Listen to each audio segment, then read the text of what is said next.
Hello everyone, आज होता थर्सडेचा दिवस आणि माझी बहीण आणि मी दोघी गेलो मामांच्या घरी. आणि इकडे आमचा छोटा पॅकेट बघा कसं मेकअप करतोय. आणि इथे आमच्या दोघी बहिणीची गॉसिप चालू होती, कारण आम्ही खूप दिवसाने भेटलेलो दोघी बहिणी. आणि त्यानंतर आम्ही तिघीजणी निघालो स्वामींच्या दर्शनाला मंदिरामध्ये. आणि इथे आम्ही पोचलो, स्वामींचं दर्शन घेतलं आणि त्यानंतर आम्ही आलो हनुमानाच्या मंदिरात.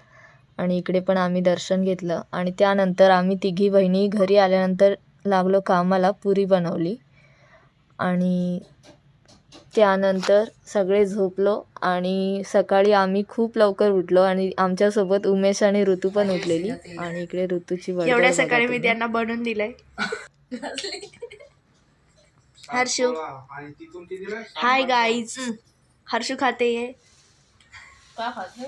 आणि सगळ्यांना बाय बाय करून आम्ही निघालो घरी. आणि कसा वाटला व्लॉग नक्की सांगा. बाय.